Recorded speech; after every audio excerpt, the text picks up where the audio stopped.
안녕하십니까. 저는 제13회 평화와 번영을 위한 제주 포럼의 제주 문화 세션 화해와 상생, 행복에 이르는 제주의 길을 묻다 세션에 참가해 주신 참가자 여러분들을 진심으로 환영합니다. 저는 오늘 세션의 사회를 맡은 KCTV 제주방송의 김석범 보도국장입니다. 인사드리겠습니다.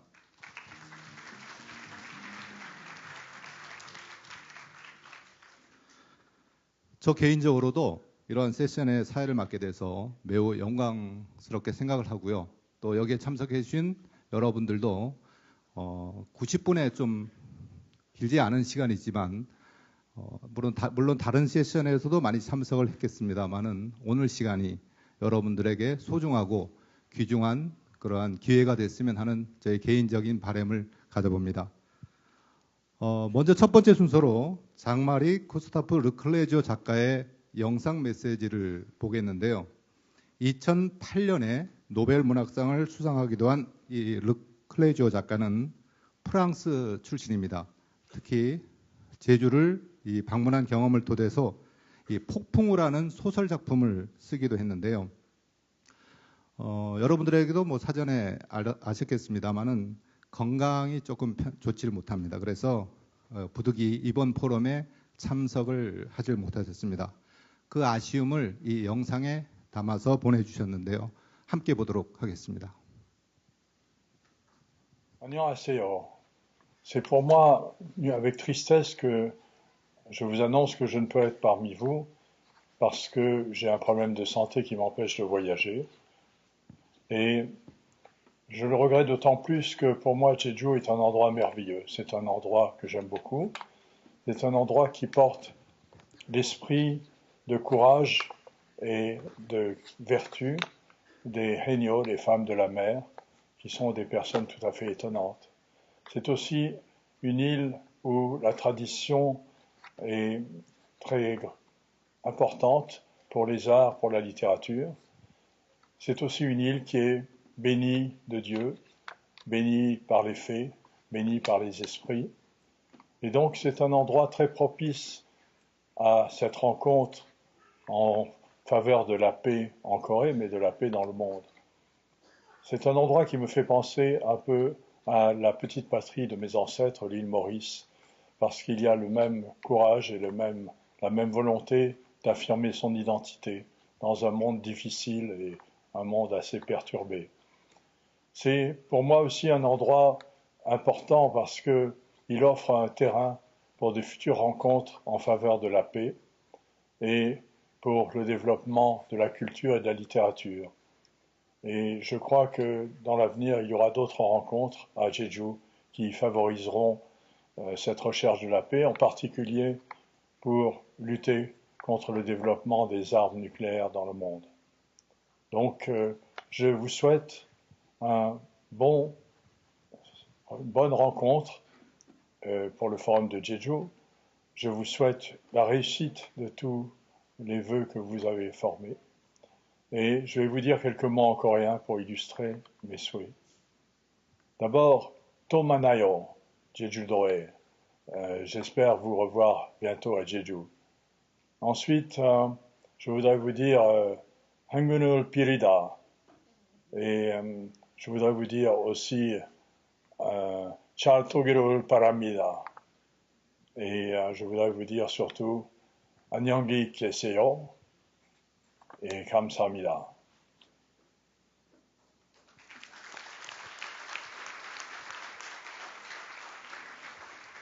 네, 우리 다 같이 영상 메시지를 보셨는데요. 르클레오 작가는 이 제주도는 미래의 평화를 위한 자리를 마련하기 아주 적합한 곳이라는 그런 표현을 했었습니다. 또한 이 문화와 문학의 발전에 기여할 수 있는 매우 특별하고 중요한 곳이라는 그런 말씀도 주셨습니다. 이 르클레오 작가는 아까 보신 영상 메시지와 함께 다시 찾은 제주도라는 글을 우리 도민들에게 보내주셨는데요. 그 글은 오늘 나눠드린 그 자료집에서 확인할 수 있습니다. 여러분들께서 참고해 주셨으면 고맙겠습니다. 르클레오 작가가 건강을 빨리 회복해서 다시 그의 바람대로 제주도를 찾는 기회가 있기를 기대해 보겠습니다. 다음 순서는 서명숙 제주 올레 이사장의 기조연설 순서입니다. 제주에 살고 또 제주를 찾는 사람들이라면 모두 사랑하는 곳이 이 제주 올레길이 아닌가 그런 생각을 하는데요. 이 길을 만들고 개척한 분이 서명숙 이사장입니다. 서명숙 이사장은 뭐 저와 같은 그런 기자 생활을 23년을 하셨습니다. 그리고 50살에 스페인의 그 산티아고 순례길을 나섰다가 그 길 위에서 우리 고향 제주를 생각했다고 합니다. 이 산티아고 길보다 더 아름답고 평화로운 길을 제주에 만들겠다 그런 결심을 하고 귀국해서 제주 올레를 만들었습니다. 뭐 많은 분들이 아시다시피 작년이 올레길을 낸 지 꼭 10년이 됐습니다. 지금 정규 코스로 21개 그리고 또 우도와 추자도 또 우리 가파도에도 우리 올레길이 나 있는데요. 이 올레길은 지금 제주를 넘어서 가까이는 일본, 또 몽골, 그리고 터키까지 그 올레길이 뻗어나가고 있는데요. 우리 서명숙 이사장을 모셔서 기조 강연을 듣도록 하겠습니다. 박수로 초대해 주십시오.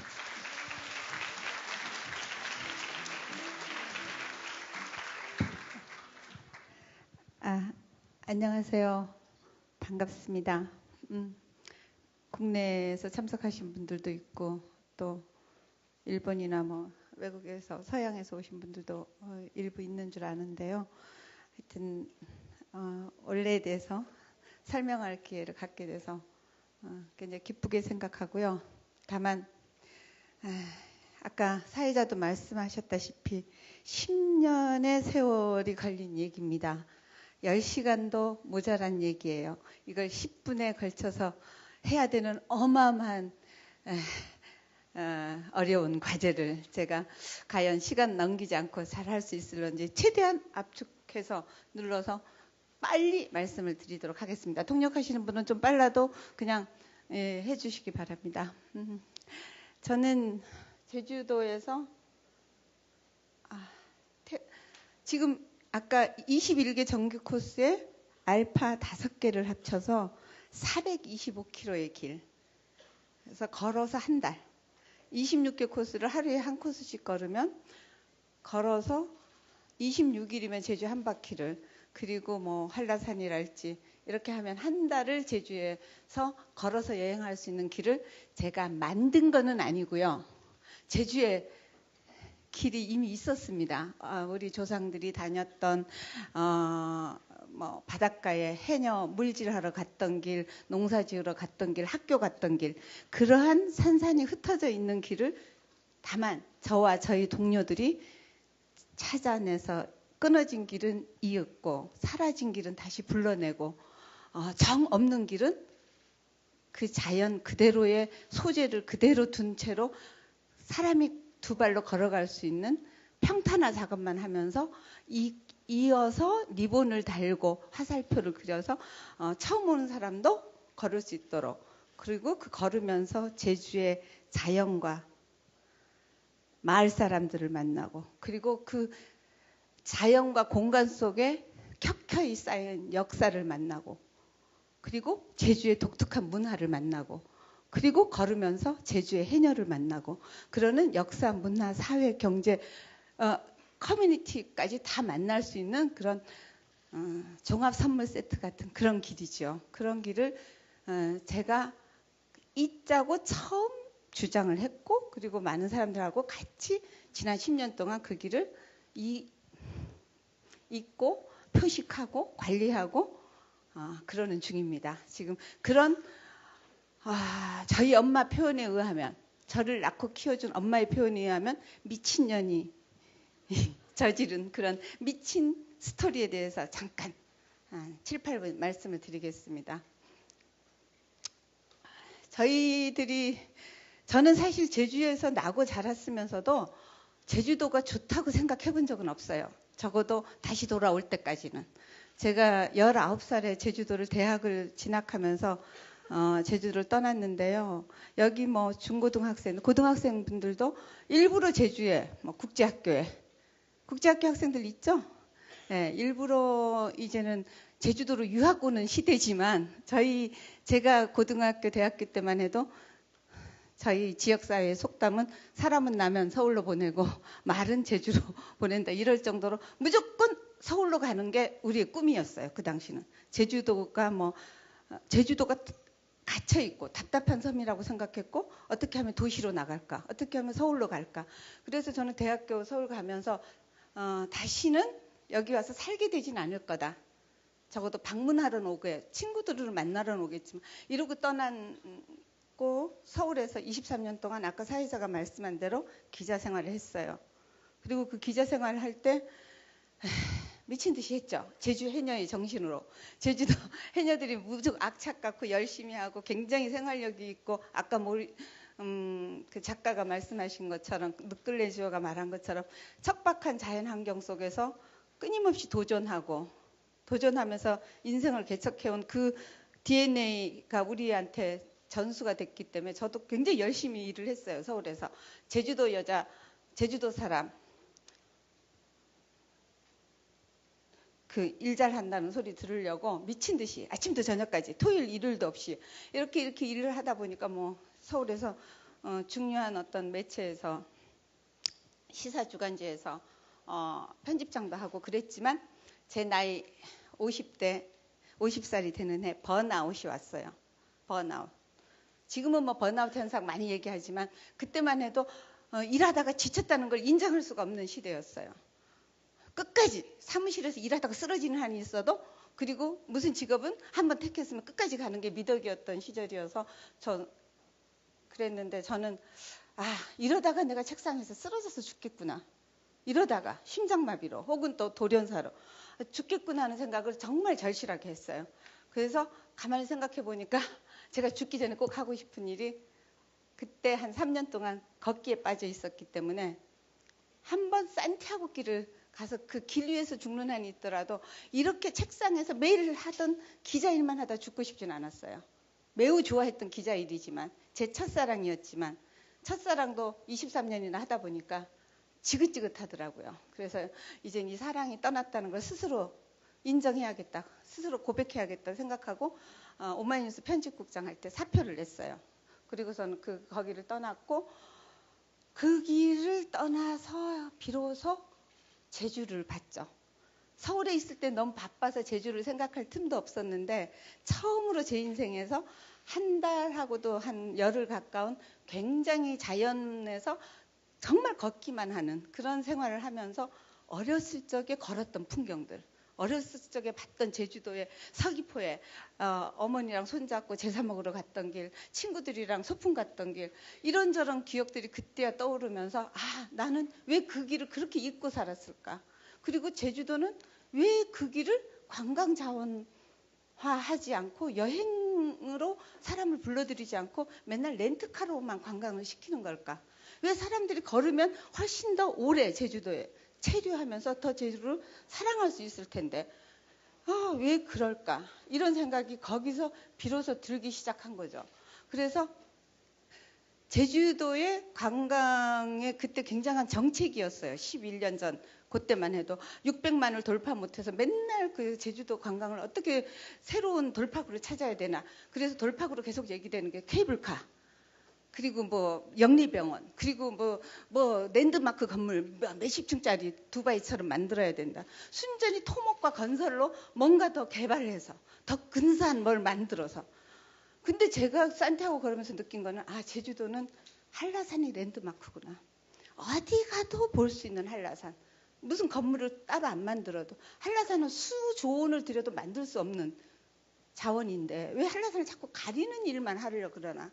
그리고 왜 이 제주도를 좀 더 느리게 좀 더 여유 있게 좀 더 많이 제대로 보여줄 생각은 안 하고 왜 1박 2일 2박 3일 관광지로 쓰려고 계속 도로만 뽑나. 수없이 많은 돈을 들여서 계속 오다 보면 도로가 새로 생기고 2, 3년 만에 오면 도로 또 생기고 수백억이 드는 도로를.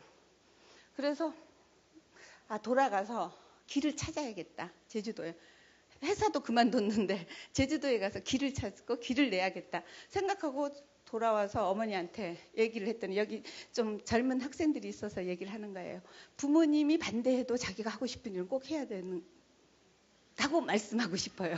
제가 만약 그때 효녀였으면 제주 올레길은 없었을 거예요. 어머니가 그 회사를 그만두고 사표 내고 외국에 걸으러 가는 것도 되게 이해를 못 했는데 다시 고향으로 돌아가서 떠나온 고향으로, 그것도 금이 환영하는 것도 아니고 무슨 장관, 무슨 지사, 무슨 국회의원이 되는 것도 아니고 무슨 그럴듯한 직업도 안 갖고 가서 길을 찾는 사람이 되겠다니까 저희 어머니가 너 정말 미쳤구나. Are you crazy? 이런 거예요. 적어도 미치도록 좋은 일이 있으면 미쳐야 되고 미쳐야지 그 일을 정말 할 수 있다는 거.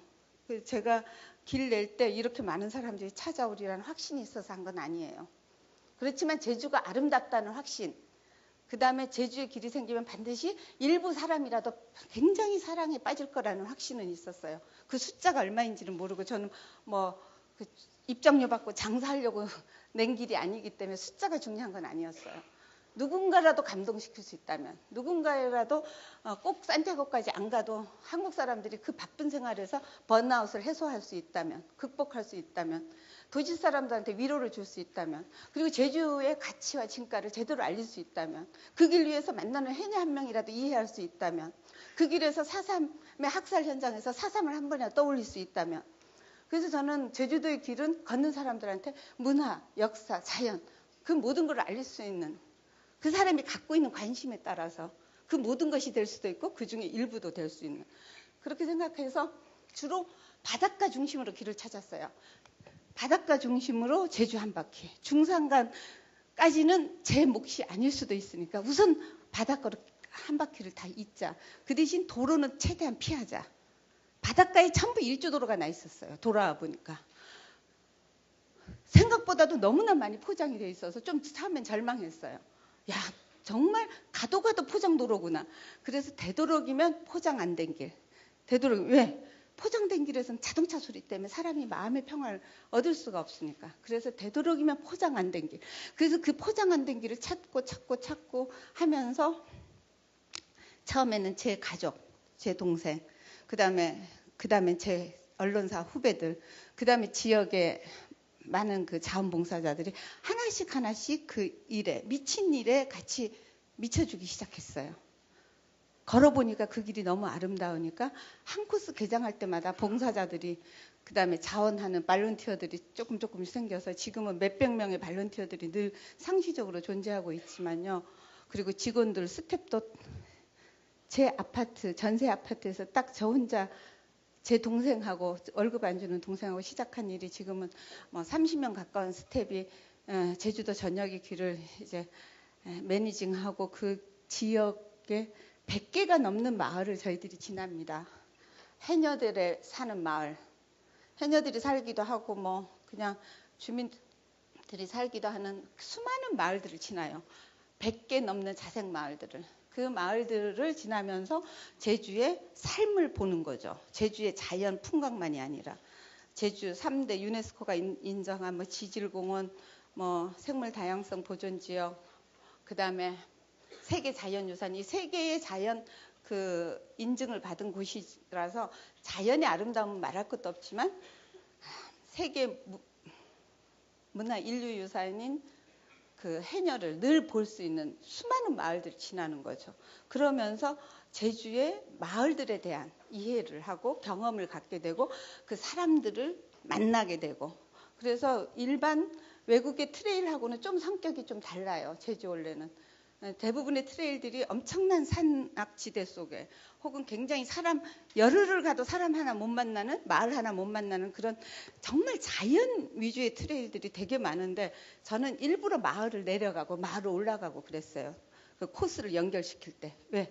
저부터도 자연 못지않게 사람 만나는 걸 좋아하니까. 그리고 걷는 사람들한테는 보급품을 만날 수 있어야 되니까 마을로 내려가서 자기 보급품도 물, 생수, 식사 다 해결하고 그 마을하고 또 소통도 하고 그 마을에 또 돈도 뿌리고 갈 수 있게. 그리고 적어도 제주도의 마을은 가옥 구조부터가 전형적으로 다르기 때문에 시골 마을들은 그 돌담을 보고 해녀들 보고 이러면서 마을과 마을을, 시작점과 끝점에는 항상 마을을 거치는 돼서 끝나는 거죠. 우리가 마을을 만들어낼 수는 없지만 어떤 마을에서 끝낼 수는 있으니까 그 코스의 시작과 끝을 마을과 마을 이런 식으로 해서 연결해서 했고요. 마지막으로 외국 뭐 진출 사례는 좀 사회자가 얘기하셨고 이따가 뭐 토론 과정에서도 얘기 나올 수 있기 때문에 마지막 마무리는 제가 그렇게 엄마를 배반하고 서울까지 대학을 보내준 엄마를 그렇게 실망시키고 배반한 것에 대한 마지막 효도는 했어요. 뭐냐면 그 수많은 마을들과 수많은 공동체들한테 뭐 관광 자원의 이런 기초 트레이를 통해서 인프라를 우리가 깔아준 그런 일을 했지만 특히 어머니가 한 40년 동안 가게를 했던 서귀포 매일 올레시장에 올레 코스가 지나가게 11년 전에 와보니까 그 시장이 거의 가게가 30%가 문을 닫고 너무너무 고객들이 없어서 오는 사람들이 다 이마트나 홈플러스로 다 젊은 사람들이 이동하고 그래서 너무 시장이 텅텅 비어 있더라고요. 거기 시장 안에 올레길이 지나가게 되면서 그 시장을 조금씩 살기 시작했고 이름도 올레시장으로 바꿨고 지금은 대한민국에서 가장 성장 잠재율이 가장 많이 성장한 시장 1517개의 전국의 재래시장 중에 1등을 2013년, 2014년에 2번에 걸쳐서 했어요. 그래서 굉장히 이제는 전국에서 견학보는 시장이 됐죠. 그리고 저희 어머니는 거기서 원래 안내센터에서 날마다 출근하는 자원봉사자로 결국은 딸의 미친 짓을 인정한 게 됐죠. 그래서 개인적으로나 사회적으로나 올레에 처음 내려온 지난 10년의 일이 물론 중간에 힘든 일이 여전히 힘든 일이 있습니다. 몇 년 전에 뭐 다시 꺼내기도 싫은 일이지만 그래도 우리 역사니까 고통스러운 것도 역사니까 올레길이 살인사건이 났었어요. 저희가 죽인 거 아니었어요. 저희들은 유가족이었어요. 사회적으로. 왜냐하면 우리가 낸 길에서 어떤 여성이 죽었기 때문에 누구보다 슬펐어요. 가족 다음으로. 근데 엄청난 언론으로부터 비난과 엄청난 공격을 받았죠. 그때 해녀 할머니가 해준 얘기가 있어요. 그때 저는 죽으려고도 생각했어요. 너무 억울해서 바다에 빠져서 죽으면 사람들이 나한테 미안해하겠지. 그런 생각도 했어요. 그런데 그 어떤 해녀 할머니가 지금은 재작년에 돌아가셨는데 92세에 돌아가신 해녀 할머니가 저한테 해준 얘기가 딱 한마디였어요. 사람 심은 살아신다. 제주도 할머니들이 늘 하는 얘기예요. 다 이 파도도 저 파도도 저 태풍도 언젠가는 지나간다. 살아있다 보면 견디다 보면 다 사라진다고. 그래서 살았어요. 살아냈어요. 우리한테 또 어떤 도전이 올지 몰라요. 올 수도 있다고 생각합니다. 그러나 큰 일을 한번 겪어봤기 때문에 우린 그만큼 더 단단해졌고 그래서 그 단단해진 힘으로 지금도 아시아의 나라들한테 우리의 경험을 전수해주는 일을 몽골, 일본 그리고 앞으로 베트남이나 터키까지도 이제 자연을 해치지 않고도 자연을 활용해서 그 지역의 공동체의 삶의 질도 높이고 외부하고 소통하고 교류할 수 있는 그런 제주 올레를 아시아에 전파하는 일을 세계에 전파하는 일을 계속할 생각입니다. 감사합니다. 감사합니다.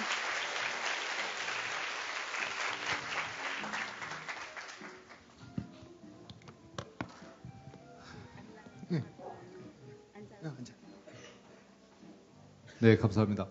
아까 제가 좀 전에 말씀드렸던 것처럼 10년의 역사를 10분에 드리려고 하니까 아주 우리 이사님 고생 많으셨고요.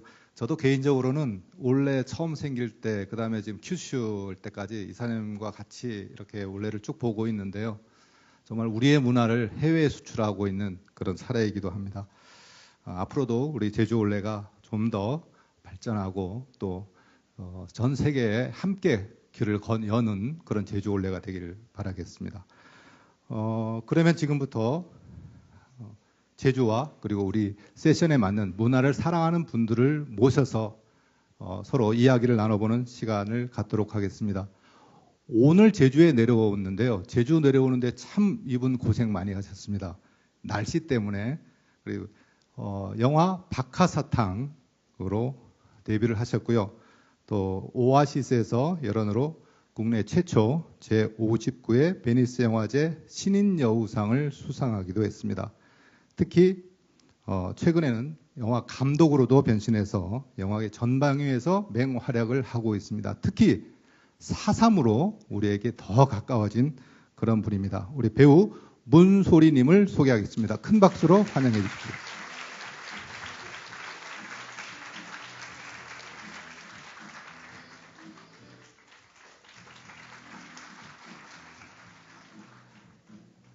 이어서 르클레오지오의 작품을 우리나라에 소개해 주시고 또 현재 또 학교에서 학생들을 가르치기도 합니다. 르클레오 작품 그 폭풍우와 그리고 빛나 서울 하늘 아래에서를 번역해 주신 이화여자대학교의 송기정 교수님을 모시겠습니다.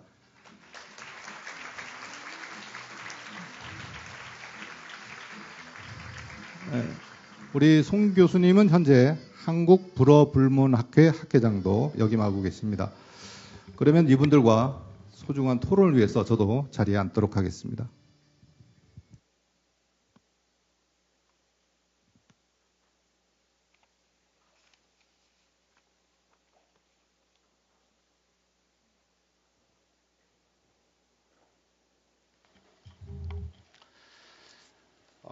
앉아서 진행을 하게 됐는데요. 제가 이렇게 여러 토론회를 진행을 해봤습니다만은 이렇게 여자분 세 분만 모시고 토론회 하는 거는 처음인 것 같습니다. 특히 또 각 분야에서 맹활약하시고 또 우리한테 많은 메시지를 던져주시고 계시는 분인데요. 지금 이 자리에는 학생들도 많이 왔어요. 그래서 토론회를 지나치게 딱딱하게 하기보다는 서로 공감할 수 있는 그런 토론이 되도록 해보겠습니다. 세 분에게 공통적으로 질문을 하나씩 드릴게요. 우리 이 세 분들의 공통점이 제주를 참 많이 사랑을 하십니다. 그러면 우리 세 분들이 생각하는, 내가 생각하는 제주는 이거다. 우리 서명숙 이사장에게 제주는 과연 뭘까요? 제주하면 한라산을 떠올리는 분들이 일단 랜드마크니까 많으신데요. 저는 어렸을 적에 거의 한라산을 가본 적이 없기 때문에 멀리서만 봤지. 저한테는 제주는 바다 그리고 바람이에요.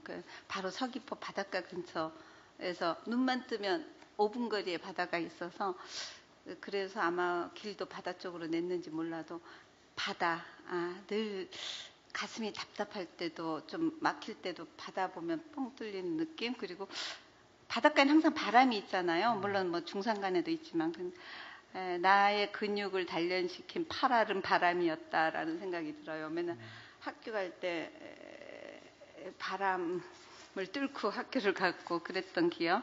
그래서 어렸을 적부터 그런 바람에 노출됐던 그 경험이라는 것은 굉장히 사람을 강하게 만드는 것 같아요. 그래서 바다와 바람. 네. 그럼 우리 문소리 씨에게 제주는 과연 뭘까요?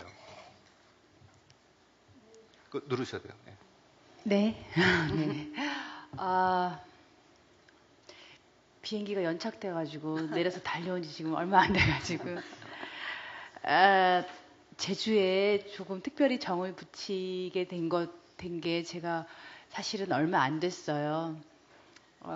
서명숙 이사장님 통해서 제주에 더욱더 관심을 갖게 되고 올레길도 지금 5개, 네, 뭐 조금 걸어보고 코스 걸어보고 거의 제주 사랑을 시작하는 단계라고 저는 생각을 하는데요.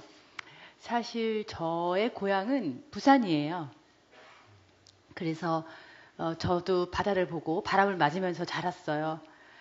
그러다가 제가 초등학교 6학년 때 서울로 이사를 갔어요. 그 집안 형편이 어려워져서 서울로 이사를 갔어요. 역설적이게도. 그랬는데 그 서울이 어느 날 너무너무 답답하게 초등학교 6학년이었는데도 숨을 쉬기가 어려울 정도로 답답한 적이 있었어요.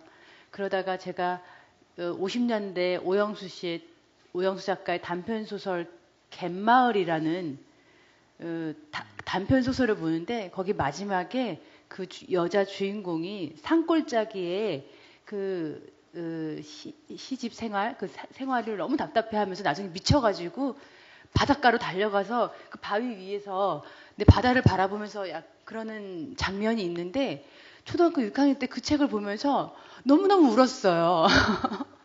부산 바다가 보고 싶어가지고 그 서울이 너무 답답해서 그런데 요즘은 부산을 가면 해운대에 큰 건물들이 얼마나 답답하게 제 가슴을 답답하게 만드는지 몰라요. 많이 부산도 많이 개발이 됐지만 영화제 때문에 해운대에 많이 가는데 어마어마한 건물들이 딱 가로막고 있어서 부산이 이렇게 됐구나, 굉장히 많이 변했구나 이런 생각이 들거든요. 근데 제주를 오면 우선 비행기에서 내려서 나올 때마다 야트막한 건물들, 그냥 하늘은 하늘로 존재하고 땅은 땅으로 존재하는 그 순간부터 무언가 위로가 되는 것 같고요. 그리고 왔다가 올라갈 때마다 뭐랄까요, 좀 낯선 곳, 새로운 곳 내지는 흥미를 자극하는 이런 거보다 진짜 어떤 할머니의 너른품? 그 할머니가 설문대 할망이 아닐까 생각이 드는데 그런 할머니의 너른품에 잠시 안겼다 가는 기분, 그런 기분이고, 그리고 또 저도 걷는 걸 무척 좋아해서 걸으면서 오히려 더 많은 걸 속으로 채워서 가는 느낌이어서 제주에 대한 특별한 정을 붙이기 시작한 것 같고요. 우연히 비행기에서 내리면서 생각했는데 오늘 제 옷이 검은 현무암과 푸른 바다를 이거 절묘하게 매치시켰는데 르클레지오의 그 글을 제가 비행기에서 보고 그 문구를 보고 옷을 잘 갖춰 입었구나 오늘 이런 생각이 들었는데, 물론 비가 와서 비행기 안에서 바라보는 제주는 선명한 색깔은 아니었지만 그런 생각도 하면서 왔습니다. 네. 우리 송 교수님, 제가 아까 설명을 드리면서 좀 부족했던 것 같은데요. 교수님은 르클레오 작품을 우리나라에다 소개도 해주셨는데요. 르클레오지오와의 인연을 조금 말씀해 주시는 게 좋을 것 같아요. 르클레지오 작가가 그러니까 동북아시아에서 처음으로 방문한 나라가 한국이에요. 일본이나 중국을 가시지 않고. 그때 2001년에 제가 그분 그 강연의 사회를 맡았습니다. 그때 2년이 돼가지고 거의 이제 20년 가까이 정말 좋은 친구로 옆에서 가까이 뵙고 있는데요. 한국을 굉장히 많이 오셨고요. 한국을 굉장히 사랑하시고 한국의 문화, 한국의 음식, 한국 사람들을 굉장히 좋아하셔서 2014년에는 폭풍을 하는 우도 해녀들에게 바치는 소설을 쓰셨고, 또 올 작년 말에는 빛나 서울 하늘 아래라는 서울을 무대로 한 작품을 쓰셨을 만큼 한국에 대한 사랑이 남다르신데 그 뒤에 제가 있습니다. 한국의 문화를 많이 소개하고 많이 모시고 다니고 설명하고 그랬습니다. 그런데 이제 특히 르클레지오 작가는 제주에는 사랑에 빠진 남자인 것 같아요. 그래서 덧붙여서 르클레지오가 보는 제주의 제주란, 아니면 우리 송 교수님께서 르클레지오를 통해서 보는 제주는 어떤 의미일까요? 아마 아시는 분은 아시겠지만 르클레지오 작가의 국적은 프랑스와 모리셔스 섬 두 개예요. 프랑스에서 태어나고 프랑스에서 교육을 받았지만 마음의 고향은 모리셔스 섬입니다. 아프리카와 인도 사이에 있는 아주 작은 섬이에요. 그래서 어릴 때부터 늘 그 문화권에서 프랑스에서 살면서도 그 문화를 이렇게 늘 느끼면서 살았기 때문에 본인은 자기 스스로가 프랑스인이라고 생각하지 않고 모리셔스인이라고 생각을 해요. 그리고 그분의 조상들은 18세기 말에 프랑스의 브르타뉴라고 하는 그 북서쪽에 있는 굉장히 척박한 그런 땅에서 그 프랑스 혁명이 일어났을 때 굉장히 어지럽고 폭력이 심했어요. 혁명 때. 그때 그 폭력을 피해서, 가난을 피해서 모리셔스 섬으로 이민을 간 분들입니다. 18세기 말에. 그래서 르클레지오 작가에게는 제주를 오면서 자신의 마음의 고향인 모리셔스 섬, 그리고 조상들의 고향인 브루타뉴를 느꼈던 것 같아요. 항상 고향을 다시 만나는 것 같습니다. 예를 들어서 소설 작품도 폭풍이 오지만 브루타뉴라는 지방의 폭풍우도 장난이 아니거든요. 그래서 그 소설 속에 보면 폭풍우가 몰아치면 사람들이 문을 꼭꼭 걸어 잠그고 제주도 사람들은 절대 밖에 나가지 않는다. 뭐 이런 구절이 나와요. 근데 그게 진짜 브루타뉴의 바람을 같이 느끼셨던 것 같고요. 또 한편으로는 제주의 이런 자연과 더불어 제주의 사람들, 모리셔스 섬이라는 데도 역사적으로 굉장히 여러 민족의 침략도 받고 하여튼 이렇게 지난한 역사를 또 굉장히 척박한 환경을 그런 속에서 정말 불굴의 아까 그 영상에도 있지만 불굴의 용기를 가지고 자신의 삶을 개척해 나가는 그 사람들의 용기. 그래서 이제 해녀에 더 관심이 많으셨던 거죠. 그래서 제주를 특별히 생각하셨던 것 같아요. 한국에 굉장히 자주 오시는데 이렇게 올 때마다 계획이 어떻게 되세요? 그러면 제주를 한번 갔다 갈라 그런다고 그냥 왔다 가시고 싶은 거예요. 물론 매번 오시지는 못했지만 아무한테 연락하지 않고 혼자 그냥 살짝 왔다 가기도 하셨고 그랬던 것 같아요. 르클레지오 작가님에게 제주가 그렇다면 저는 제주에서 가장 제 가슴에 와닿는 거는 검은 돌입니다. 그리고 검은 돌 이렇게 엉기성기 쌓아 올린 검은 돌의 그 돌담 이게 항상 그 검은 돌의 색과 그다음에 파란 그 초록색 그 풀과 그리고 파란 하늘이 어우러지는 모습이 저에게는 너무너무 제 가슴을 울립니다. 세 분 말씀이 공통점이 이 제주의 자연, 우리 제주의 가치, 또 인위적인 훼손보다는 정말 한편으로 얘기하면 아주 제주다운 것에 대한 주목을 많이 하시는 것 같은데요. 지금 이 자리에 아까 제가 잠깐 언급도 했으면 학생들이 많이 오셔서 제가 부연 설명을 하나 더 한다면 이 제주 해녀 아까 우리 서명숙 이사장께서 말씀하신 조언을 주셨던 그 사람 심은 사라진다라고 말씀하신 그 제주 해녀가 2016년에 그 인류 무형 문화유산이 됐거든요. 그리고 또 덧붙여서 제주 올레가 우리 제주도의 가치를 이렇게 높여가고 있는 그런 것 같습니다. 그래서 얘기를 처음에 풀어가는 의미에서 과연 이 세 분들에게 있어서 제주는 과연 어떤 의미로 다가서고 있는가라고 물었고요. 아까 우리 문소리 씨께서 아주 제주에 적합한 그런 의상을 입고 오셨다고 할 정도로 요즘 제주를 많이 사랑하신다고 하시는데 문소리 씨가 제주에 빠지게 된 제주의 큰 매력은 과연 어떤 게 있을까요? 매력하면? 우선 그 예전에 저는 제주를 자주 와보지 않았는데요. 그냥 제주 다녀왔다는 사람들의 말을 들으면 썩 가보고 싶지 않았어요. 유채꽃밭에서 사진을 찍은 사진이나 말 타고 찍은 기념사진 이런 걸 보면서 그냥 나는 저기에 썩 섞이고 싶지 않은데 그 돈이면 더 저렴한 동남아를 가겠는데 이런 생각을 가진 사람이었어요. 근데 저는 여기 와서 걸어보고 정말 내가 제주를 몰랐었구나. 이렇게 걸어보니 내가 생각하던 제주가 아니었구나. 참 몰랐구나. 이런 생각을 많이 하게 됐어요. 그리고 또 그 걷기 시작하면서 사실 제주의 역사 그리고 제주의 사람, 제주의 문화에 대해서 더 관심을 가지게 된 것 같아요. 그것 자체가 제주의 역사에 대한 공부는 한국의 역사에 대한 공부이기도 하더라고요. 그래서 사삼도 더 알게 되고 그리고 제주에 걸으면서 만나는 해녀들을 보면서 제가 그런 얘기를 한 적이 있었어요. 나는 내 인생의 롤모델을 만났다. 제가 배우로 살면서 기자들이 저한테 자주 물어봐요. 기자님들이 롤모델이 있다면요?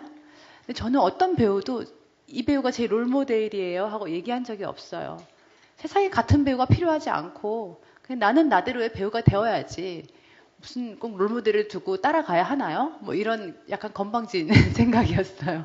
그런데 제주 해녀들을 보면서 와, 내 인생의 롤모델은 저분들이다. 난 나이 들어서도 저렇게 독립적이고 저렇게 주체적이고 그리고 저렇게 파워풀하고 저렇게 유머러스하고 저렇게 공동체적이고 저런 사람이 되고 싶다. 이런 생각을 굉장히 많이 했었습니다. 그래서 그 해녀분들의 삶을 보면서도 굉장히 느낀 게 많았고요. 사실 그렇게 많이 알지 못하는 것 같아요. 아직도 저는 올레길도 다 걸어보지 못했고 몇 코스 안 걸어봤고 더 많이 걸어보면서 그리고 더 많이 둘러보면서 제주에 대해서 알아보고 싶은 네, 그런 마음입니다. 이 요즘 이 예술인으로 통칭을 했어요. 제주에 정착하시는 분들도 계세요. 아까 말씀하셨던 것처럼 그런 제주가 우리 문소리 씨에게 롤모델로 다가서고 있다면 앞으로 제주도에 정착하실 계획은?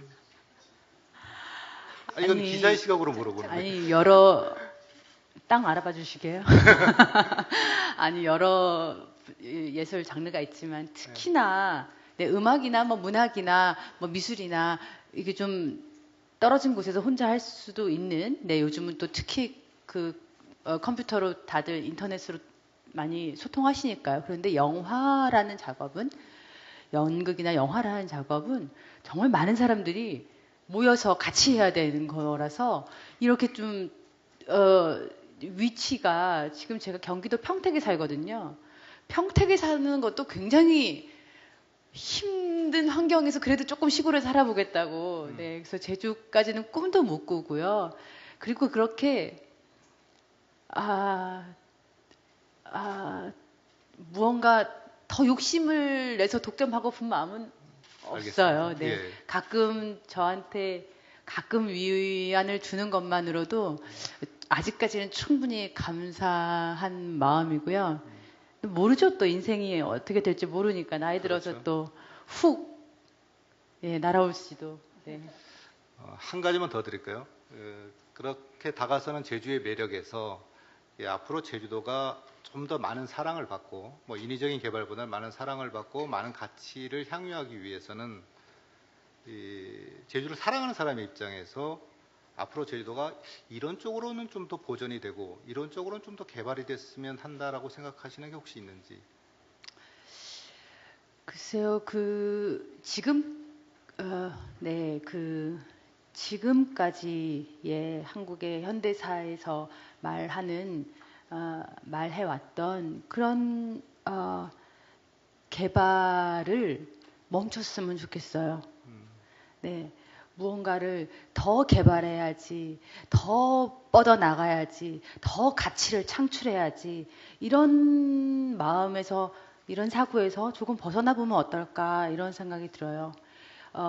작은 것이지만 켜켜이 쌓였을 때 또 느리지만 오랜 시간을 견뎠을 때 그 이후에 오는 그 어마어마한 효과나 가치들은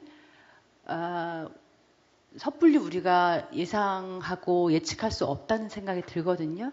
그러니까 올해 관광객이 몇 명이고 올해 관광 수입이 얼마고 올해 제주 도민들의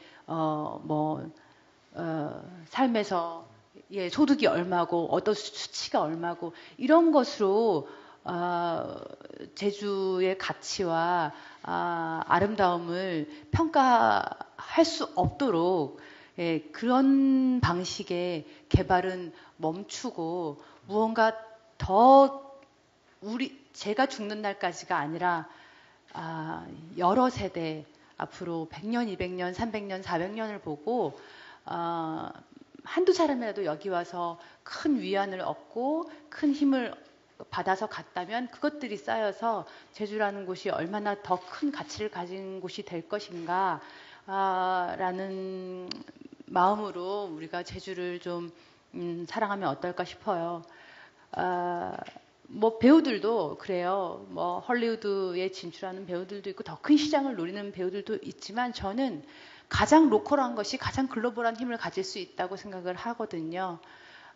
그래서 가장 로컬한 힘이 무엇일까? 그것이 내가 가장 잘하는 것이고 그것이 나만이 가진 아름다움이잖아요. 배우로서도 그것에 집중해야 한다고 생각해요. 제주의 아름다움도 거기에 있다고 생각하고 그것은 전 세계 어디에도 없는 그리고 시간이 지나면 누구나 네, 인정할 만한 커다란 아름다움이자 가치가 될 거라는 믿음으로 제주를 좀 대하고 네, 발전시키면 어떨까 그런 생각입니다. 우리 송기정 교수님, 아까 덧붙여서요. 우리 문소리 씨에게 드렸던 질문과 비슷하게 물론 르클레지오의 작품에서도 나타났지만 보는 그 해녀를 주목하는 것도 있고, 근데 이제 교수님도 보는 제주의 매력은 과연 어떤 게 있고요. 또 아까 한 가지를 더 한다면 그러면 아까처럼 어떤 방향으로 개발이 되고 또 요거는 좀 했으면 좋겠다라는 의견이 있으시면 말씀해 주시죠. 르클레지오라는 작가는 전 세계에서 가장 많은 사랑을 받는 작가예요. 가장 많은 언어로 번역이 되었고 또 물론 노벨상뿐만이 아니라 아무튼 전 세계에서 아마 독자가 가장 많은 작가일 겁니다. 제가 생각을 해봤어요. 왜 르클레지오, 저는 물론 굉장히 좋아하는데 왜 많은 사람들이 그 작가를 좋아할까 생각을 해보니까 이 현대 사회에 막 물질 문명이 돈이 최고이고 막 이런 지금의 전 세계적인 상황이잖아요. 특히 우리는 굉장히 심하잖아요. 이 상황에서 이 르클레지오의 작품을 읽으면 그래 맞아 이게 아니야 그런 생각을 하게 됩니다. 세속적 가치에 대한 무관심, 제도에 대한 그냥 별로 중요하게 생각하지 않고 그다음에 자연과의 교감, 매 순간 삶이 주는 어떤 삶의 소중함을 일깨우고 하고 물론 굉장히 슬픈 현실인데 또 죽음이 막 밀려오지만 거기서 삶의 에너지를 찾아내는 그런 의지와 용기 이런 것들이라고 생각이 들었습니다.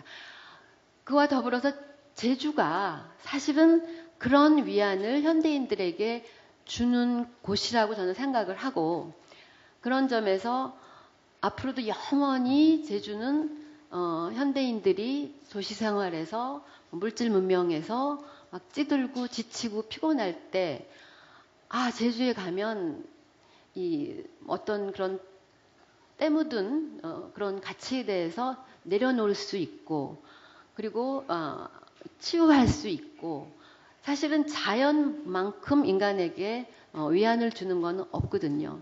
저도 제주를 굉장히 좋아해서 1년에 몇 번씩 옵니다만 올 때마다 굉장히 막 두렵고 공포가 막 물밀듯이 저를 짓누릅니다.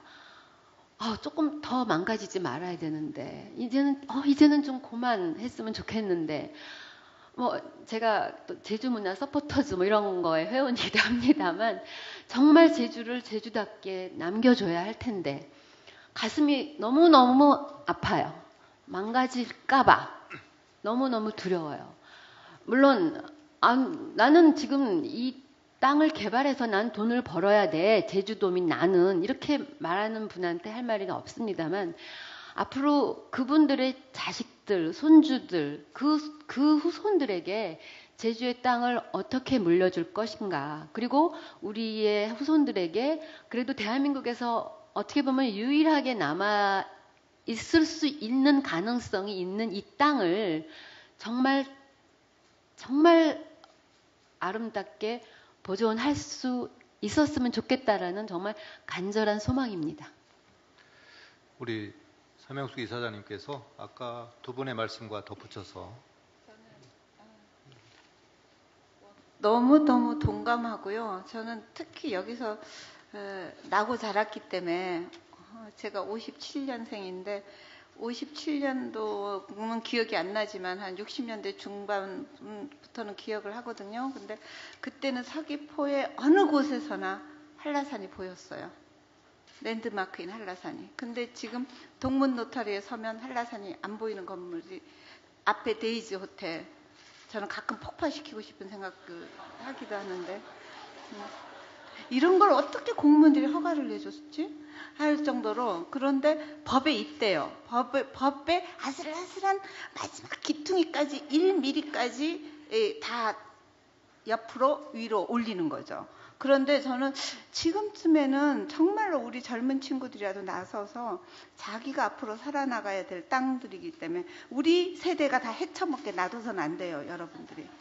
왜냐하면 여러분들 세대에는 굉장히 더 다른 아이디어를 갖고 되게 이 자연을 엄청나게 잘 활용할 수가 있을 거예요. 이 자연 그대로 놓고서도, 왜냐하면 자연은 수조원 수백억 조 들어도 한라산 못 만들어내고 현무암 못 만들어내고 송이 못 만들어내는 거기 때문에 지금 잠깐 부모님들이 마을회가 잠깐의 욕망 때문에 지금 단기간에 자기네 세대의 욕망 때문에 팔아치우고 높이고 넓히고 하려는 거를 물론 대부분 외지 자본한테 넘겨버려요. 그러면 그 외지 자본은 이 지역에 어떠한 애정도 없고 최대한 짧은 시간에 최대한 빨리 뽑아먹고 나가야 했기 때문에 분양형 호텔을 제일 넓게 제일 높게 짓습니다. 최대한 그 같은 면적에 넓게 해야지 이익이 남기 때문에. 지역 사람이 지으면 그렇게까지는 안 지어요. 왜? 자기가 계속 살아야 될 거기 때문에 조금이라도 여백을 두고 마당을 두고 이렇게 지었던 것들이 지금은 서귀포에도 빽빽하게 분양형 호텔들이 들어서고 있어서 이미 제주시는 말할 것도 없고, 노형 가면은 나는 부천이나 인천에 봤다는 생각이 들어요. 근데 서귀포는 그나마 조금 여백이 있었는데 그마저 좀 계속 빡빡빡빡 올라가고 있는데, 조정래 선생님이라고 태백산맥 쓴 작가분 아시죠? 몇 년 전에 와서 갑자기 서귀포 흰시가지를 지나다가 나보고 막 화를 내는 거예요. 제가 그 무슨 아파트 지은 사람도 아닌데 이렇게 높은 아파트를 왜 짓게 놔뒀냐고. 그래서 제가 무슨 힘이 있다고요. 그랬더니 시민들이 어떻게든 뭐 했어야지 막 이러는데, 저는 정말 행정만 갖고 될 일도 아니에요. 여기 뭐 도지사 사모님도 와 계시지만 강윤영 박사 와 계시지만 원희룡 지금 선거 끝났으니까 하는 얘기인데, 원희룡 지사님도 굉장히 자연에 대해서 늘 자연, 인간, 가치 계속 얘기하세요. 근데 이게 공무원들 행정만 해서 될 일이 아닌 게 시민들의 수준이 거기까지 가야 됩니다. 시민들이 오히려 행정한테 이거 허가해 주지 마라, 이거 낮춰라, 이거 뭐 해라, 이런 조례 만들어줘야 된다, 해야 되는데, 저는 젊은 친구들이 좀 이런 거에 관심을 갖고 나서줬으면 좋겠어요. 부모를 설득하고 지금 기성세대가 지나치게 욕심내는 거에 대해서 우리 세대 때 먹고 살 걸 남겨줘라. 우리 자연 좀 제발 들건드려서 우리 때 더 잘 활용할 수 있다. 이 AI 시대 때 다른 모든 거 갖고 자연을 좀 더 잘 활용해서 좀 할 수 있게 우리 거 좀 남겨달라고, 좀 젊은 친구들부터 이런 문제에 관심을 갖고 이런 일들을, 정말 제주도의 촛불은 자연을 지키는 것부터 저는 시작해야 된다고 봅니다. 네.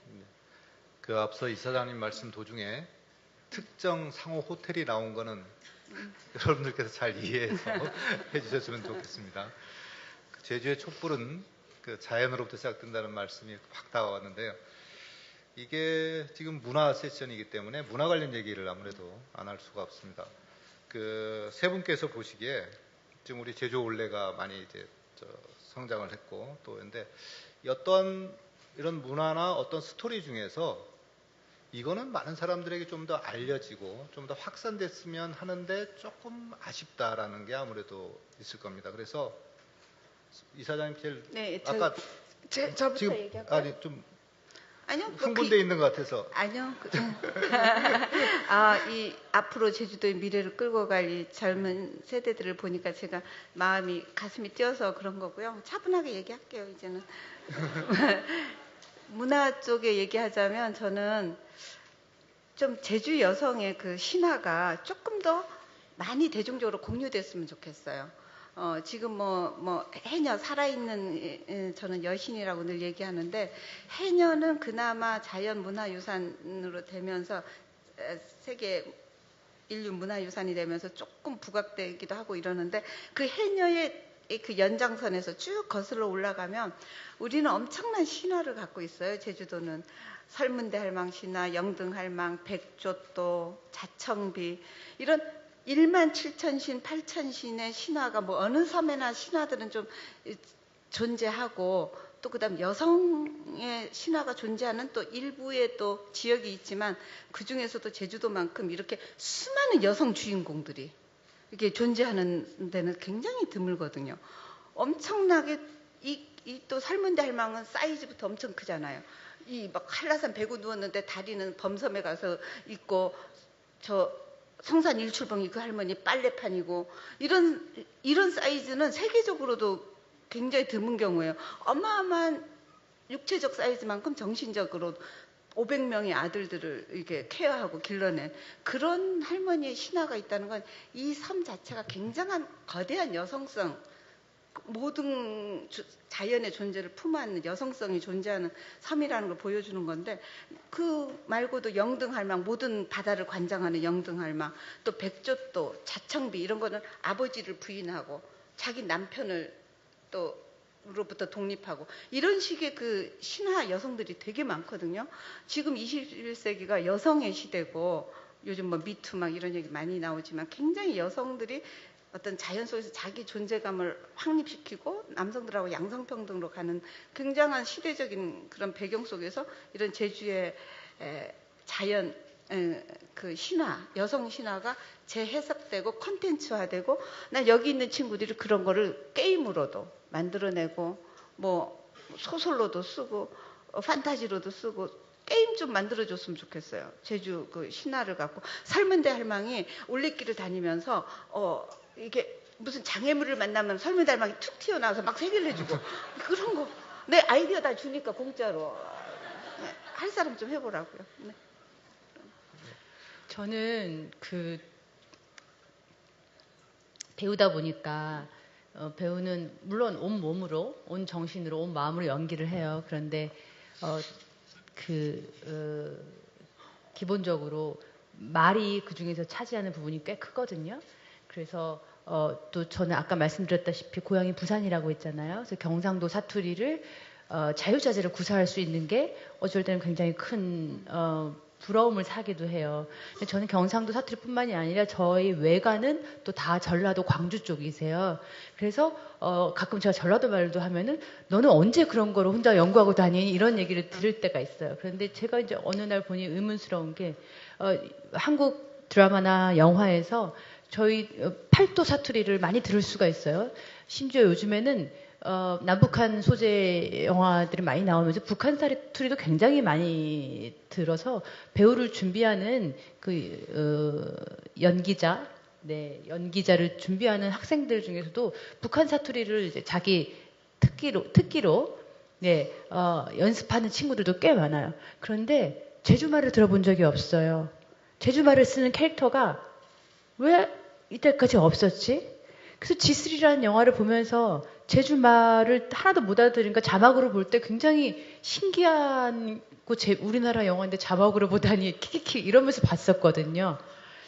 그런데 자막으로 볼 수밖에 없는 건 그 많은 사람들이 나오는 그 수십 년의 수많은 캐릭터 중에 어떻게 제주말을 쓰는 제주 사람이 한 명도 없었을까? 거의 제로에 가까운 것 같아요. 제가 다 보진 않았지만 그게 굉장히 어떻게 보면 기이하게 생각이 됐어요. 그래서 저는 그 말 자체도 굉장히 연구의 가치가 있고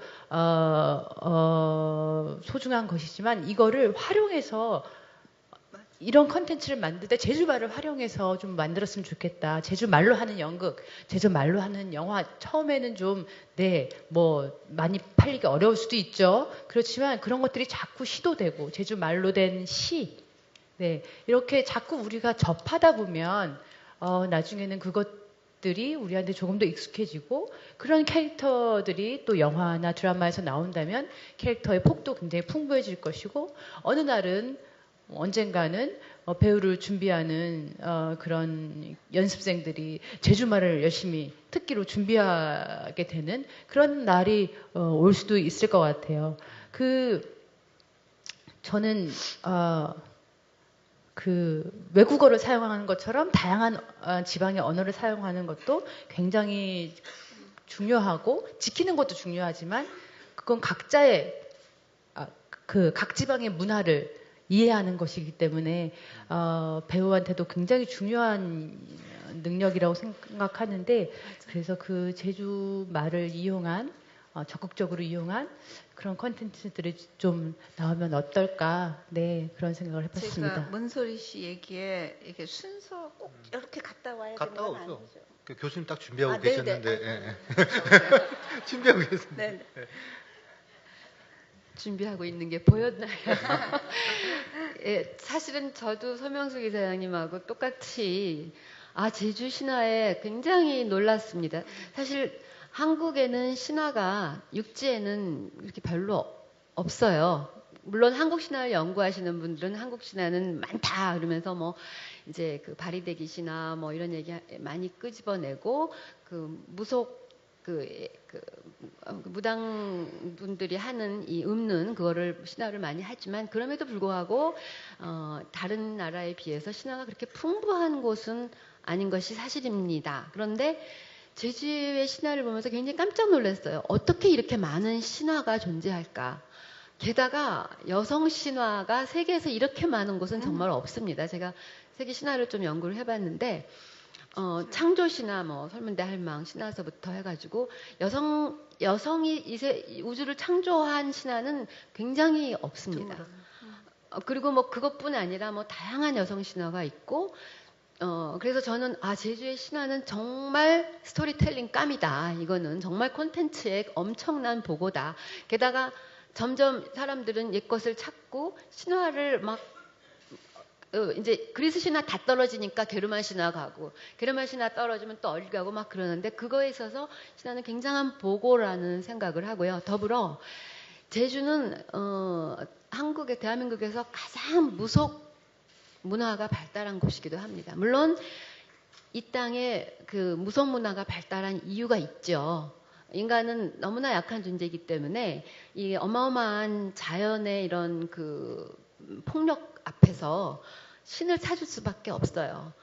그래서 빌고 또 빌고 그래서 이 땅에는 굉장히 이 제주에는 그러니까 뭐 지역마다 다른 무속 그 문화가 굉장히 많은데 이것 역시 우리가 정말 지키고 알리고 소중하게 간직해야 될 문화가 아닌가 그렇게 생각합니다.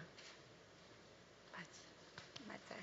이사님께서 네. 아까 부연하실 말씀이세요. 저는 언어가 저도 굉장히 공감하고요. 신화 역시 공감하고 그러는데 언어는 저는 모국어가 제주어잖아요. 이 두 분한테는 외국어지만 그런데 사실은 그 언어를 쓰려면 굉장히 자부심이 있어야지 외부 사회에서 많이 쓰게 되는데 저는 대학교 가서 갑자기 뒤에서 남학생이 막 육지 사람인 것처럼 막 서울말만 썼어요. 제주도에서는 그걸 곰밥 먹는 소리라고 그러죠. 근데 육지말을 막 썼는데 아무도 몰랐어요. 내가 제주도 온 줄을 잘 몰랐어요. 친한 친구들은 알고 있지만. 근데 갑자기 뒤에서 누가 와서 탁 치는데 내가 딱 돌아보면서 무사 이랬어요. 무사를 해놓고 어찌나 창피한지 지금 생각해보면 아무 창피할 일이 아닌데 그때는 창피해서 그 남학생이 육지애였거든요. 서울에. 너 왜 그러니? 그러면서 나가 칼 찬 것도 아닌데 왜 무사라 그래? 그래서 내가 그건 제주도 말로 왜라는 뜻이야. 지금 같으면 딱 당당하게 그랬을 텐데 그때 우물쭈물하면서 내가 뭔가 무사 스토리를 생각하고 있었어. 이러면서 완전히 말도 안 되는 변명을 해놓고 그게 굉장히 비겁한 느낌이 나의 자존감을 굉장히 떨어뜨렸어요. 그래서 왜 내가 그 언어를 제대로 못 썼나 해명을 못했나가 굉장히 내 원죄의식처럼 제주도면 남아서 제가 제주도에 다시 내려올 때는 제주도 말을 그리고 실제로 그런 사명감 때문에 꼭 쓴 것만도 아니고 올레길 자연을 하는 일을 하다 보니까 제주어를 안 쓸 수가 없어요. 제주도의 햇빛을 와랑와랑 과랑과랑 이글거리는 제주 태양 이러면 실감이 안 나요.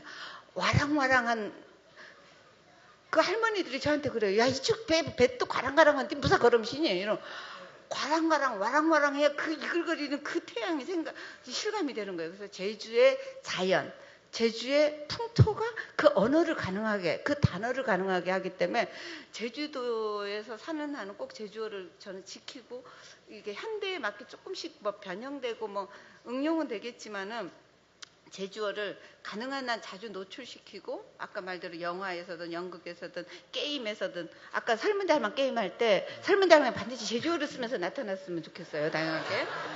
근데 팁을 많이 주고 있죠 지금. 그런데 그런 식으로 해서 근데 지금 내년에 석주명 기념관이 개관이 됩니다.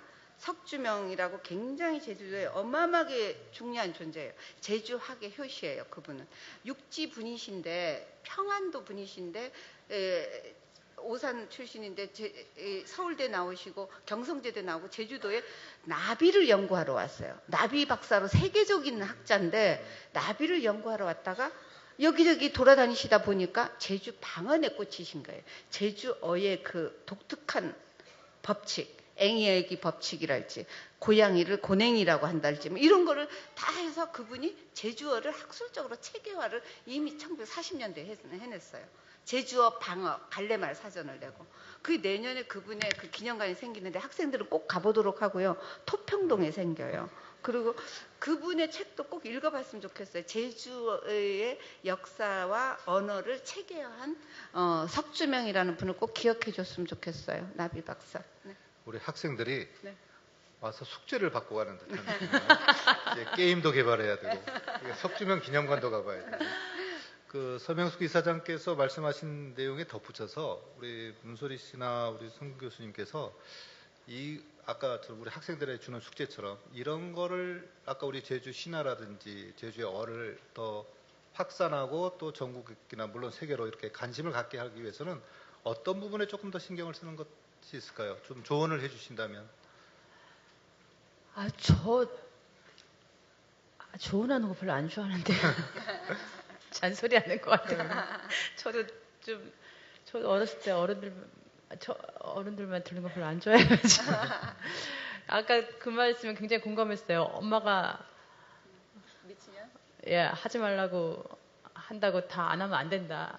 예, 저도 그 굉장한 효녀 코스프레를 하고 살다가 어느 날 이제 배우를 한다고 온 집안에 반란을 일으키고 미쳤다는 소리를 들으면서 영화판으로 가가지고 뭐 어린 학생들이라고 해서 뭐 이렇게 해라 저렇게 해라 뭐 이렇게 살아라 저렇게 살아라. 저는 선배 배우로서는 후배들도 많지만 후배들한테도 연기 이렇게 해라 저렇게 해라 이런 소리를 최대한 하지 말자. 입을 닫자. 지갑만 열자. 이렇게 늘 생각을 하고 있는데 글쎄요. 저는 제가 요즘에 이제 조금 관심을 갖고 있는 거는 그 제주의 역사예요. 잊지 말아야 될 제주의 역사들이 꽤 있는 것 같아요. 좀 놀랐어요. 처음에는 허영선 시인의 4.3을 묻는 너에게라는 책을 봤어요. 네, 근데 거기에서 제가 선물했어요. 네. 공항에 거기 제주올리센터 그 코너 가서 책을 하나 찾아가. 그래서 비행기석이 펼쳤는데 그 책이 4.3을 묻는 너에게라는 책이었는데 그러면서 4.3에 대해서도 굉장히 이게 먼 곳에 아주 옛날 그냥 나랑 상관없는 일이 아니구나. 한국 사회가 왜 지금도 진보와 보수로 그리고 빨갱이네, 국가보안법이네, 친미네, 반미네, 이러고 있는 것들이 갑자기 이렇게 친절히 지금 왜 이러고 있는지 어디서부터 시작된 것인지 알려주는 느낌이었어요. 그래서 굉장히 가슴 아프기도 했지만 무언가 정리가 잘 되는 한국 현대사의 그 소용돌이가 그래서 그 역사에 대해서도 많이 알게 됐지만 또 제주 해녀들의 그 항일운동 역사 그것도 그 역사도 굉장히 감동적이었어요. 일제 수탈에 반기를 들고 해녀들이 정말 그 옷으로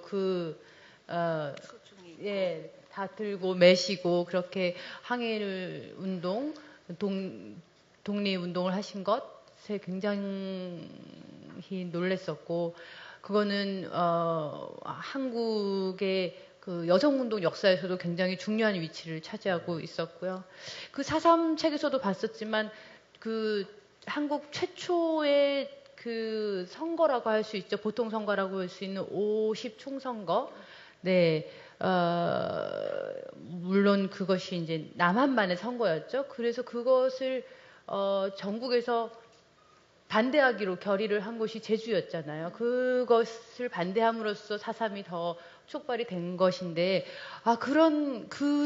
우리는 그 독립을 원하지 이 남북한이 분단된 정부를 원하지 않는다고 해서 제주도민들은 50총선거를 전부 다 거부한 거죠. 그런 역사들은 정말로 잊지 말아야 할 것 같아요. 굉장히 자부심을 가져야 할 것 같고 가지셔도 될 것 같고 제주도민들이 저도 몰랐던 역사였는데 그런 자랑스러운 역사 그리고 가슴 아픈 역사 이런 것들이 그 제주 안에 굉장히 많이 제주의 역사 안에 드라마틱하게 존재하고 있다는 생각이 들었어요. 그래서 저는 중고등학교 다닐 때 역사 공부를 별로 좋아하지 않았던 학생이었는데 오히려 어떤 소설이나 드라마보다도 요즘에는 그 제주의 역사가 굉장히 인상적이고 재미나게 다가오는 부분들이 있어서 슬며시 좀 권해봅니다. 네. 교수님. 마지막에 앉으면 굉장히 불리한 게 제가 이런 말을 해야지 하고 이렇게 하고 있었는데 이제 다 해버리시니까 그럼 나는 무슨 말을 하지? 큰일 났다. 이렇게 계속 생각하고 있었습니다. 저도 학교에서 학생들을 가르치지만 너희들은 뭘 해라, 어떻게 살아라 이런 말을 제가 감히 어떻게 하겠습니까?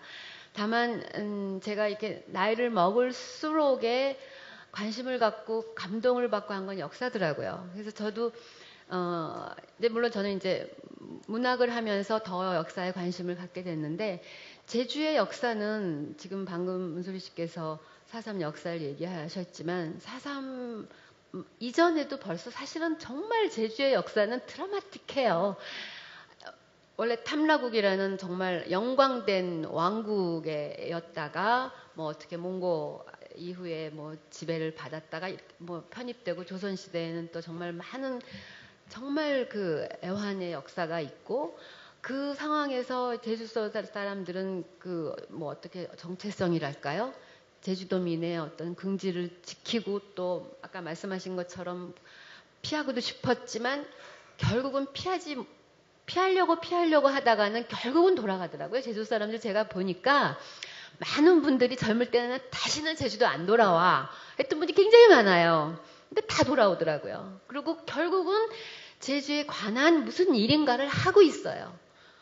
그게 기소 본능인지 뭔지 몰라요. 그게 결국은 제주에 대한 애증. 그런데 결국은 그것이 자기의 자부심으로 가고 사랑으로 가고.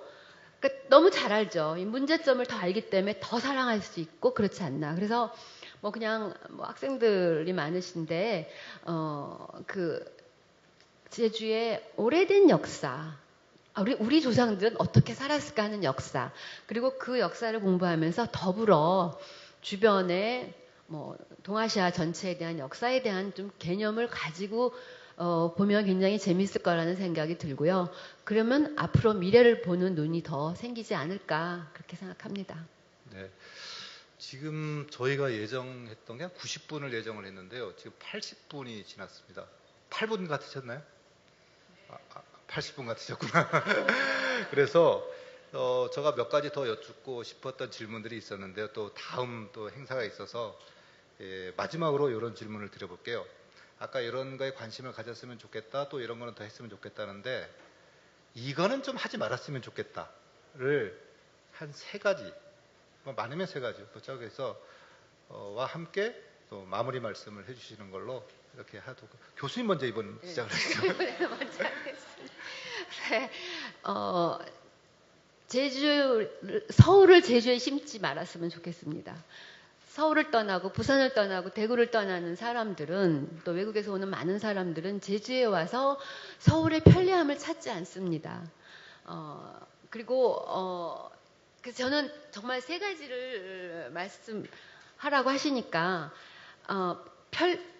서울의 문화적 문명적인 것, 편리함, 좀 불편해도 좋다고 생각해요. 사람들은 불편함을 좋아합니다.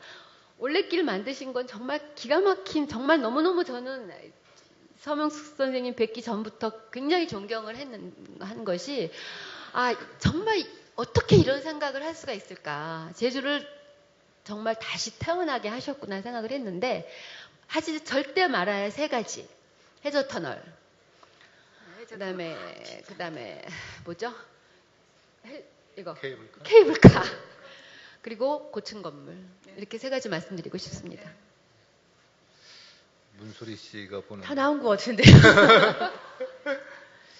저는 그냥 그러니까 숙제를 미리 해야 되는데 지금 여기서 비행기 생각하려니까 타고 그냥 잊지 말았으면 좋겠어요. 제주의 역사를 망각하지 말았으면, 잊지 말았으면 좋겠고, 또 제주의 말도 잃어가지 않았으면 좋겠고, 제주 자연의 아름다움도 잃어가지 않았으면 좋겠고요. 네, 그 길에 저도 조금 보탬이 된다면 미약하나마 마음을 보태겠습니다. 저도 해저 터널, 케이블카, 고층 빌딩 100% 찬성하고요. 또 말씀하신 문소리 씨 얘기한 제주의 문화, 제주의 그 언어, 제주의 어떤 자연이 오고생이, 제주도 말로 오고생이라는 말이 있죠. 고스란히. 그렇지만 최소한의 현대적인 변형, 어떤 지역, 어떤 부분에서는 주민들을 막 옛날 돌담에만 계속 살라고 할 수 없으니까 그런 최소한의 생활적인 어떤 부분들 말고 큰 틀에서 기조와 어떤 분위기와 그 어떤 큰 틀에서 곶잘 같은 허파 같은 자산, 그거 없으면 제주도가 아닌 거, 한라산, 곶자왈 이런 것들을 지켜내는 거는 우리의 심장을 지켜내는 거기 때문에 우리 기본 자산을 다 망가뜨려 놓고 황금알 낳는 거위하고 똑같은 거잖아요. 사람들 좀 많이 온다고 한꺼번에 먹자고 거의 밴 그런 우화처럼 우리도 지금 그러고 막 가려고 하고 있는 그런 흐름을 한 1, 20년 해온 거거든요. 근데 제발 21세기의 가장 최고의 컨텐츠는, 가장 최고의 자산은 자연이라는 건, 자연은 수조원 수십원 들여도 만들 수 없다는 걸 분명히 했으면 좋겠고요. 그런 자연을 그대로 가진 상태에서 우리는 아까 그 작가가 말한, 클레지오가 말한 것처럼 평화의 섬, 말로 계속 해왔잖아요. 우리는 4.3을 겪은 주민 10명 중에 1명이 죽어나간 이념 갈등의 시대에 국가에 의해서, 국가 공권력에 의해서 지역 사람들이 빨갱이라고 낙인 찍혀서 2살부터 80살짜리까지 노인네가 2살이 무슨 빨갱이야? 80살이 무슨 빨갱이야? 죽어나갔잖아요. 그런 상처와 아픔을 갖고 있기 때문에 누구보다도 평화에 대해서 얘기할 자격이 있고 평화에 대한 갈망이 기초적으로 이 땅의 젖은 피 속에서 싹틀 수밖에 없는 섬이에요. 그런데 그런 섬에서 많은 평화에, 지금 특히 남북이 처음으로 평화의 레일로 다시 깔아져 가고 있을 때 남과 북을 잇는 길, 평화올레부터 시작할 수도 있고, 여기에 더구나 지금 김정은 위원장의 어머니가 제주도 출신, 외조부가 제주도잖아요. 그 김정은 위원장의 어머니 고영희 씨가 제주도의 2세란 말이에요. 일본에 간. 그래서 그런 제주라는 어떤 그 거시적인 상징성, 동북아에서 갖는 섬으로서의 상징성에다가 그런 개인사적인 그런 것도 있기 때문에 저는 북미일 회담이랄지 사자회담, 마지막 정전회담은 제주도에서도 할 수 있는 거 아니냐는 생각을 해요. 제주도 갖는 섬의 상징성으로 볼 때. 그래서 앞으로 그런 평화의 상징이 출발이 되는 한라에서 백도까지 지금 전 세계에서 남은 유일한 분단국가, 67년째 전쟁이 끝나지 않은 휴전 상태의 나라가 정전을 한다라는 건, 그리고 평화협정 체제로 들어가는 건 어마어마한 인류사적 사건이거든요. 그 사건이 마지막 종결되는 그 장소를 제주도로 한다. 고 하면 어마어마한 우리는 또 다른 새로운 역사를 갖게 되는 거죠. 그런 것들을 좀 꿈꿨으면 좋겠어요. 이런 짓 하지 말고, 이런 건설을 하지 말고 그런 내용으로, 컨텐츠로 어떤 찾아오는 섬이 됐으면 좋겠어요. 네.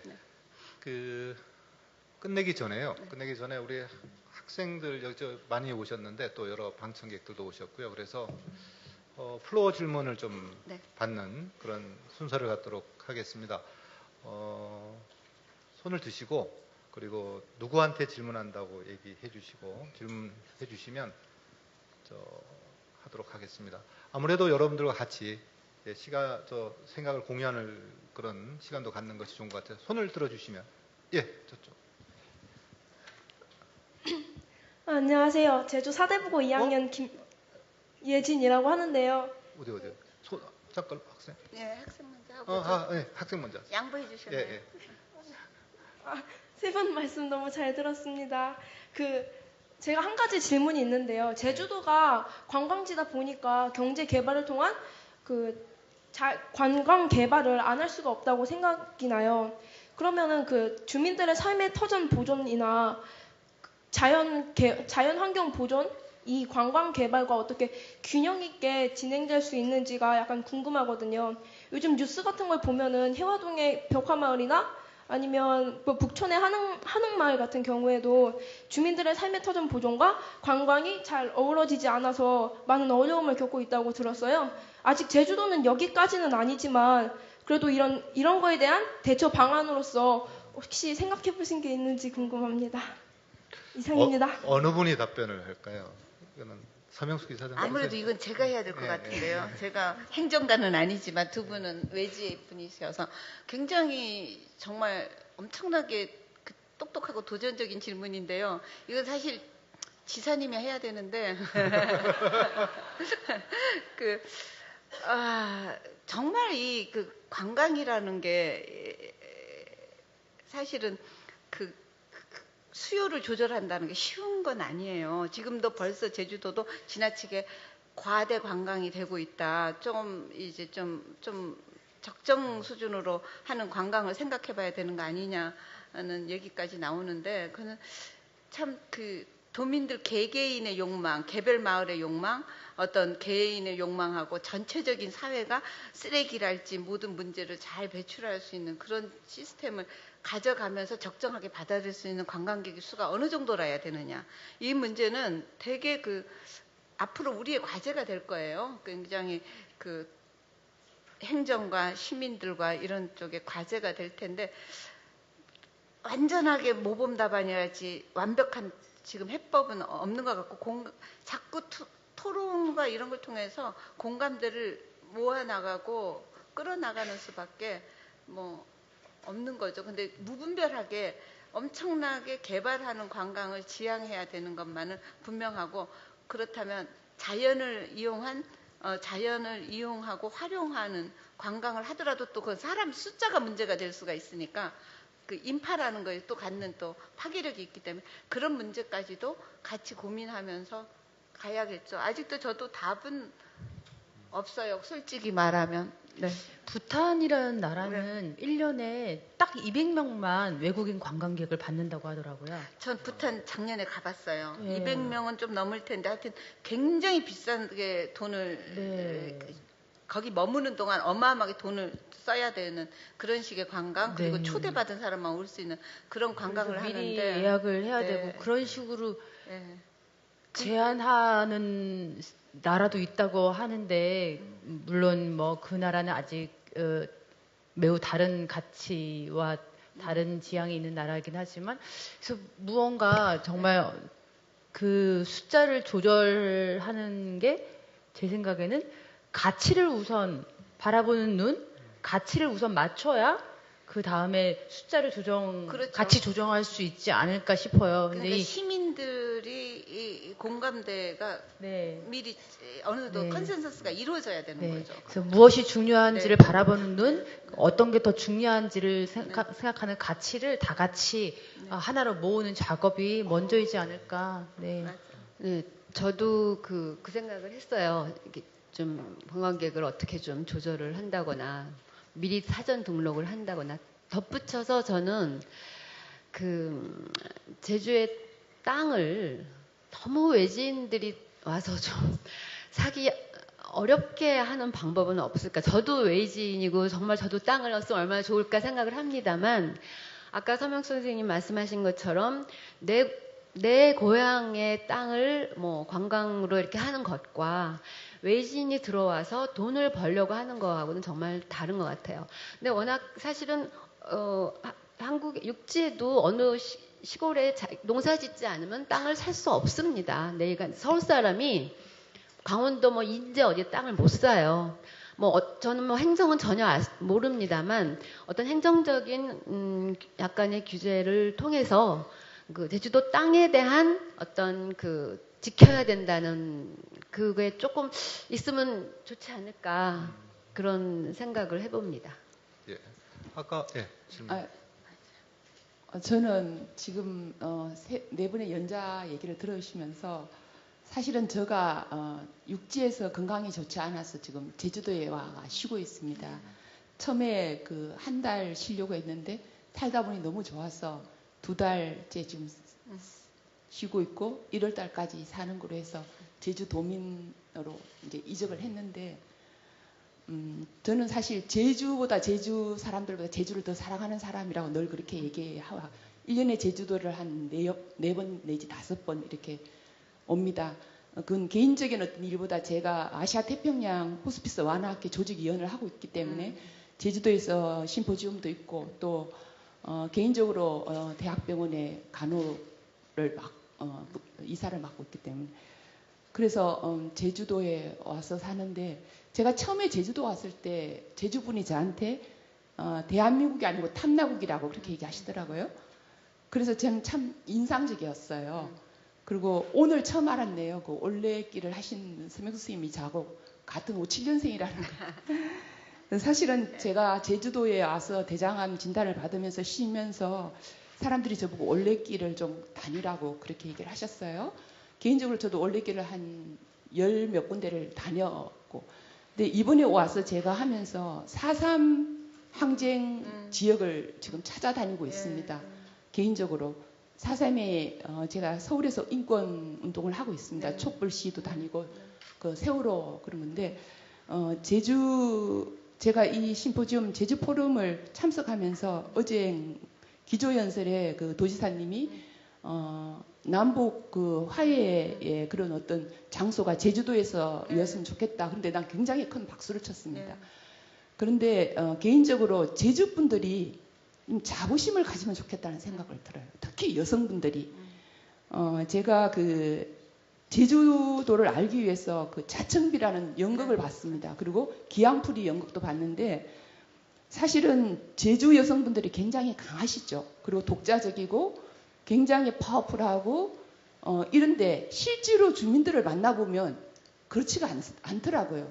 저는 일부러 한국콘도에 머물다가 지금은 서귀포 상무리에 살고 있습니다. 개인적으로 그 제주 집을 구하려고 했는데 집이 없어서 새로 지은 아파트를 하나 구하고 살고 있는데 제가 제주 여성분들을 만나면서 좀 되게 여성들이 이렇게 파워풀하고 이런데 뭔가 제주 여성들의 권익을 위해서 뭔가를 해야 되지 않겠냐 이렇게 얘기하면 제주분들은 이렇게 얘기하시더라고요. 원래 제주도는 여자들이 먹고 살고 남자들은 노는 거라고 그렇게 얘기하시는 거예요. 그리고 제가 그 살면 새벽 4시, 5시부터 마늘밭에 와서 일을 하고 있더라고요. 9만 원씩 받으면. 근데 남자는 아무도 없어요. 그 너무 놀랐어요. 근데 이번 제주 포럼에서 제가 지금 여성분들이 연자로 있는 건 이 섹션이 하나입니다. 아무도 제가 지난번에 불평등에 대한 어떤 섹션을 들었는데 전부 남자분이에요. 그래서 제가 질의응답을 했어요. 왜 제주 포럼이 평화를 이야기한다면 양성평등에 우리나라 여성들이 굉장히 똑똑합니다. 세계적인 석학들이 많습니다. 그런데 여성 연자는 아무도 없고 자장을 보는 사람이 없느냐고. 저는 개인적으로 오사카나 뭐 홍콩, 뭐 호주 이런 데 가서 국제 포럼을 참석합니다. 그래서 여기 계시는 여성분들이 제주 여성분들이 제주를 위해서 정말 일해야 된다고 나는 생각합니다. 그런 면에서 제가 그 올레 분 서명숙 씨한테 굉장히 찬사를 보내고요. 그리고 제가 그 자청비 연극을 보면서 제가 용산구 청파동에 살고 있습니다. 서울에. 용산에 와서 한번 공연을 하시죠. 제가 한번 용산구청장님한테 얘기해서 용산 아트홀을 빌려주도록 하겠습니다. 네, 감사합니다. 그렇게 얘기를 했어요. 그래서 지금 여기 학생들도 저는 학교에서 12년 살았습니다.